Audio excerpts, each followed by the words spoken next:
sou o professor Emerson e nós vamos dar continuidade aos nossos estudos de História do Direito.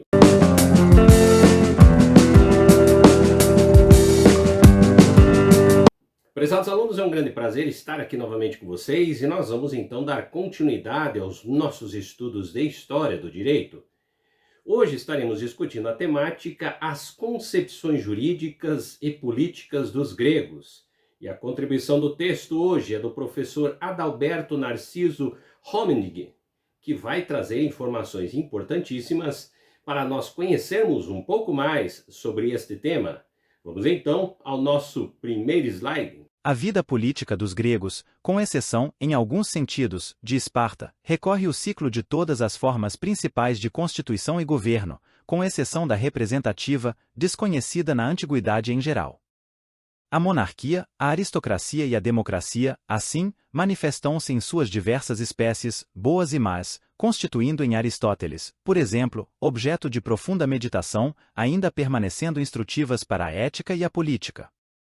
Nos tempos primitivos, explica Henrique Arens, havia a chamada monarquia heroica de chefes hereditários que, mais tarde, receberam o nome de reis, e que muitas vezes reuniam o caráter sacerdotal, apesar de, em algumas partes, existir sacerdócio sem jamais chegar a formar casta.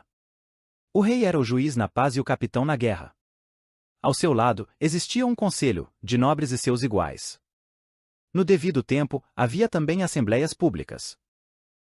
Aqui a gente pode perceber então que o texto aborda a vida política dos gregos, destacando que, com exceção de Esparta, ela seguia um ciclo que envolvia diferentes formas de constituição de governo. O autor ressalta que na antiguidade, em geral, a forma representativa de governo era desconhecida. O ciclo político grego incluía a monarquia, a aristocracia e a democracia, como manifestando-se de várias formas, tanto boas quanto ruins. Vamos então ao nosso próximo slide. O caráter hereditário dos príncipes, que tinha seu fundamento no valor, cuja transmissão natural se supõe, na riqueza e na propriedade material, manifesta-se também no sacerdócio, onde chegou a formar corpo separado, assim como nos restantes cargos e profissões. Essa herança radicava numa tradição dos costumes e relações sociais, não se podendo, portanto, falar na existência de castas. A partir das mudanças que causaram grande comoção nos costumes antigos, a monarquia não deixou de existir, mas, em quase todas as partes, foi declinando cada vez mais. Também o número de escravos, que desde sempre existia, mas que era pouco, foi aumentando com a submissão dos antigos habitantes dos territórios conquistados pelas armas. As artes comuns, que procuram pelas necessidades da vida, foram, então, abandonadas a tais classes, enquanto o cidadão vivia somente para o Estado e para as ocupações próprias de um homem livre. Aqui o texto aborda um caráter hereditário dos príncipes, que se baseava no valor percebido na riqueza e na propriedade material. Essa herança também se estendia ao sacerdócio e outros cargos, de profissões, formando corpos separados.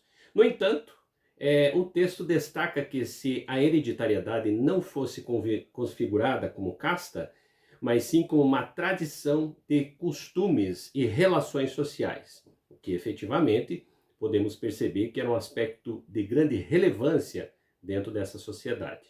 Vamos então ao nosso próximo slide. Entre esses cidadãos livres, organizados em tribos, em divisões ordenadas segundo o parentesco, subsistiu, desde o princípio e provavelmente em todas as tribos, uma nobreza de sangue, eupátridas. Essa nobreza de sangue, fundada sobre o valor e sobre a grande propriedade territorial, viria, então, confirmar seu poder nas novas comarcas adquiridas, aproveitando as circunstâncias para fundar uma aristocracia. Para Claude Monet, é difícil saber a partir de que momento o poder do rei viu-se limitado pelo controle de um conselho aristocrático, depois partilhado com 3 magistrados eleitos por um período fixado em 1 ano. Agora, mesmo que Atenas, em fins do século VIII AC, possa vir a ser considerada uma polis, as peculiaridades regionais não deixaram de existir, formando, então, a base das disputas que se travavam entre os principais chefes dos gene, das famílias aristocráticas. Aqui o texto destaca a presença de cidadãos livres, organizados em tribos, com divisões baseadas no parentesco. Desde o início, nas tribos, persistia-se uma nobreza de sangue, conhecido como eupátridas, que se fundamentava no valor e na grande propriedade territorial. Essa nobreza, ao expandir-se para novas regiões, consolidava seu poder formando uma aristocracia, ou seja, aquele grupo que se mantinha e organizava o poder. Vamos então ao nosso próximo slide. A sociedade ateniense, assim, no início do século VII AC, aparece dominada por uma aristocracia guerreira, senhora da terra e do poder político, tendo em suas mãos os principais sacerdotes a distribuir a justiça e o direito.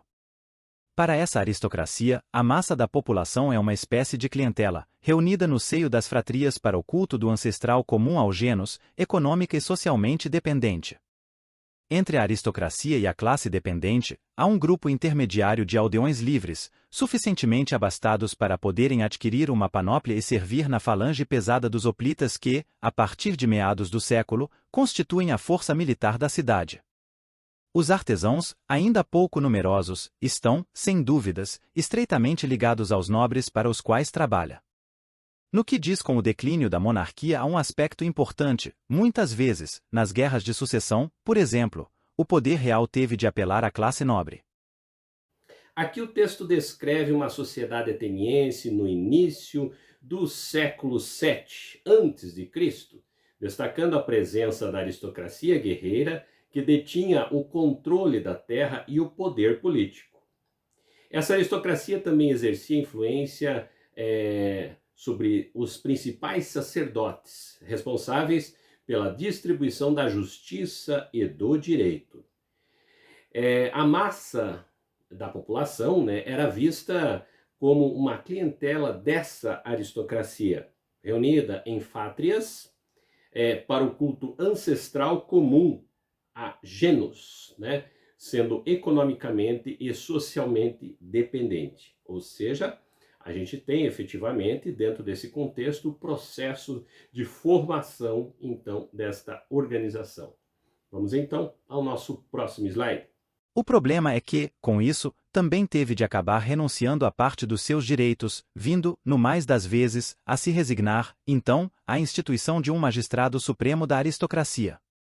Veja-se que a aristocracia desenvolveu-se como uma verdadeira oligarquia de várias famílias, favorecidas pelo nascimento, que se apoiavam na preponderância da inteligência política e da fortuna, adquiridas quando de sua anterior e elevada posição.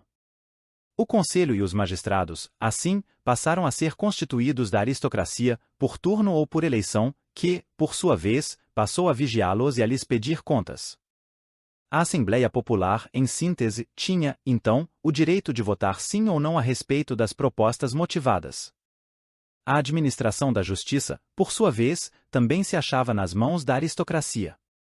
Essa aristocracia, por vezes, chegou a certa permanência.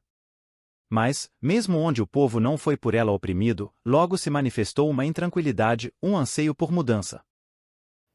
Aqui o texto destaca um dilema enfrentado pela aristocracia, que, ao se consolidar no seu poder, acabou por renunciar parte de seus direitos, muitas vezes aceitando instituições de um magistrado supremo da própria aristocracia, a representatividade.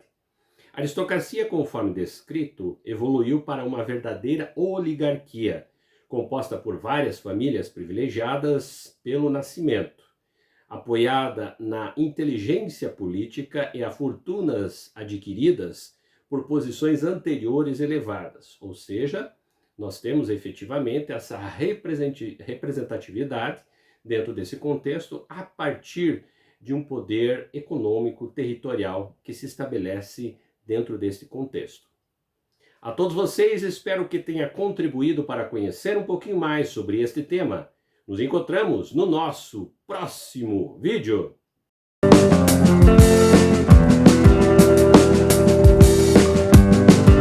Se você gostou do vídeo, deixe seu like. Se inscreva no canal e não esqueça de acionar o sininho para receber nossos novos vídeos. Se quiser deixar críticas e sugestões, coloque nos comentários. Sua opinião é muito importante para nosso canal.